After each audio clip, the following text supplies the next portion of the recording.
Hello guys, welcome to my channel Shardul psychology and spirituality.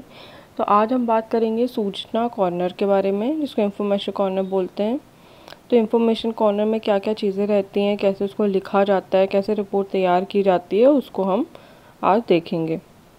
तो सबसे पहले आता है शीर्षक। ठीक है, तो ये वाला कलर हम ले लेते हैं। हाँ, शीर्षक और भूमिका।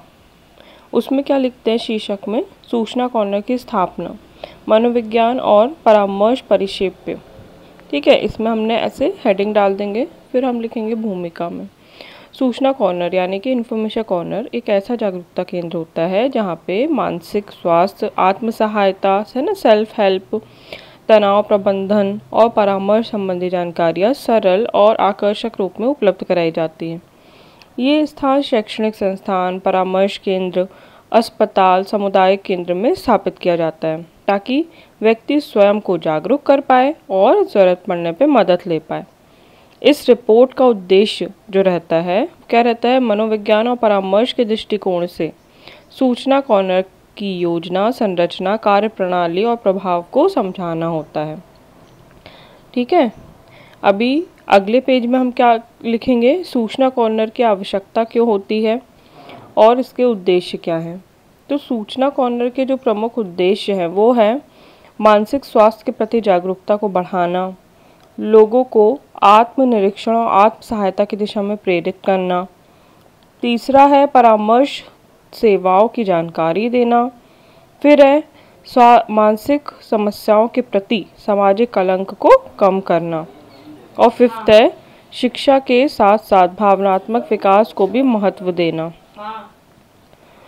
सूचना कॉर्नर मानसिक स्वास्थ्य को सामान्य बातचीत का हिस्सा बनाने की दिशा में एक प्रभावशाली प्रयास होता है। फिर आता है मनोवैज्ञानिक और परामर्श में इसकी भूमिका क्या है। तो सूचना कॉर्नर निम्नलिखित तरीकों से मनोविज्ञान और परामर्श में सहायक होता है। तो कौन कौन से वो तरीके हैं जिसमें सहायता प्रदान करता है? पहला है मनोसामाजिक जागरूकता। जानकारी से व्यक्ति अपने मानसिक लक्षणों की पहचान कर सकता है ना। उसको अगर पता होगा कि ये सिम्टम्स हैं जो कि मेरे अंदर दिख रहे हैं, तो उसको पता चलेगा कि ठीक है, ये प्रॉब्लम है। प्रारंभिक हस्तक्षेप। यदि व्यक्ति को जानकारी मिलती है कि वो पहले ही मदद लेने का निर्णय कर सकता है, तो वो हेल्प के लिए आगे आता है। फिर है सहायता का विकल्प। जो लोग परामर्श के लिए तैयार नहीं होते, वे यहाँ से जानकारी प्राप्त कर लेते हैं ना। किसी किसी को काउंसलिंग कराना, साइकोलॉजिस्ट, सेक्रेटरी के पास जाना पसंद नहीं होता, तो वो यहाँ से जानकारी प्राप्त कर सकते हैं। फिर है स्वतंत्रता और आत्मनिर्भर बनाना। तो आत्म सहायता सामग्री से व्यक्ति अपनी समस्याओं से निपटने की क्षमता स्वयं में क्या कर लेता है? विकसित कर लेता है। इसके अलावा फिर हम देखेंगे अगले पृष्ठ पे कि सूचना कॉर्नर की योजना और उसकी संरचना क्या है। तो पहला होता है लक्षित समूह की पहचान करना। जैसे हम छात्र समूह की बात कर रहे हैं, कर्मचारी, वृद्धजन या अभिभावक, ऐसे हम चुनाव करते हैं। फिर होता है स्थान का चयन। शांत, सुलभ और सहज स्थान, जैसे पुस्तकालय हो गया, परामर्श कक्ष के बाहर हो गया, कॉरिडोर हो गया, है ना। इस तरीके का हम स्थान का चयन करते हैं। फिर होता है सामग्री का संग्रह करना। पोस्टर, पम्पलेट, पुस्तिकाएँ, वीडियो के लिंक, हेल्पलाइन नंबर और आत्म सहायता कार्य की पुस्तिकाएँ हम उपलब्ध कराते हैं। फिर होता है डिज़ाइन और प्रस्तुति। रंगीन display board, QR code scan करने के लिए बार कोड, आज के विचार जैसे सेक्शन हम इंक्लूड करते हैं। फिर आता है सामग्री के प्रकार।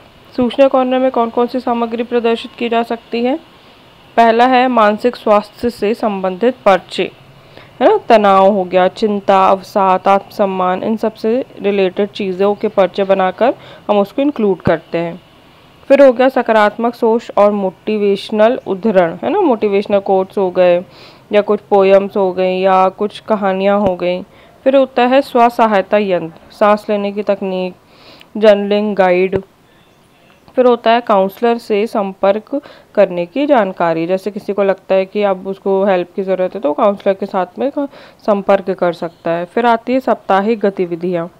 प्रश्न उत्तर बॉक्स होते हैं, भावनात्मक मीटर होता है, पोस्ट इन नोट्स का भाव लिखना। ये सारी साप्ताहिक गतिविधियों को हम इन्फॉर्मेशन कॉर्नर में क्या करते हैं? इंक्लूड करते हैं। फिर आता है डिजिटल सामग्री। जैसे सामग्री में स्क्रीन हो गया, प्रोजेक्टर्स हो गए, है ना, उस पर स्लाइड चला सकते हैं हम प्रोजेक्टर्स पे, तो ये सारी चीज़ें आती हैं। फिर कवर किए जाने वाले विषय कौन कौन से होते हैं? तो कवर किए जाने वाले विषय में आता है मानसिक स्वास्थ्य क्या है ना, ताकि इसको सामने वाले को समझ में आए कि हम किस बारे में बात कर रहे हैं। तनाव प्रबंधन की विधियाँ क्या होती हैं, भावनात्मक बुद्धिमत्ता का विकास कैसे होता है, पढ़ाई और समय प्रबंधन कैसे होती है, एक जनरलाइज विषय है ना, जिसके बारे में बात करते हैं। सकारात्मक मनोविज्ञान क्या होता है, जैसे आभार, आशावाद, रिश्तों में संवाद कौशल और सहानुभूति, आत्मसम्मान और आत्म स्वीकृति, परामर्श सेवाओं के साथ एकीकरण। हमारा आखिरी जो होता है पृष्ठ में हम लिख सकते हैं, सूचना कॉर्नर में परामर्श सेवाओं से जोड़ने के लिए निम्नलिखित कदम उठाए जाते हैं। पहला हो गया परामर्शदाताओं के नाम, फोटो, संपर्क समय प्रदर्शित करना, क्यूआर कोड के माध्यम से परामर्श सत्र के लिए पंजीकरण लिंक देना, या फीडबैक और सुझाव बॉक्स रखना जहाँ पे छात्र का नाम गुमनाम हो, है ना, जहाँ पे मतलब ज़रूरी नहीं जहाँ पे फीडबैक दिए जाते हैं वहाँ पे कोई नाम नहीं दिया जाता है। तो इस तरीके से हम पूरा इन्फॉर्मेशन कॉर्नर के बारे में रिपोर्ट लिख सकते हैं। आई होप आप लोग को समझ में आया होगा कि किस बारे में है। आप लोग को पसंद आया है तो आप लाइक कीजिएगा, ठीक है, चैनल को सब्सक्राइब कर दीजिएगा, और आपको कोई और सब्जेक्ट पे वीडियो चाहिए हो तो मुझे बताइएगा, मैं उस पर वीडियो बना दूँगी, और इस तरह के वीडियोज़ मैं बनाती रहती हूँ, तो मुझसे जुड़े रहिएगा। Thank you so much.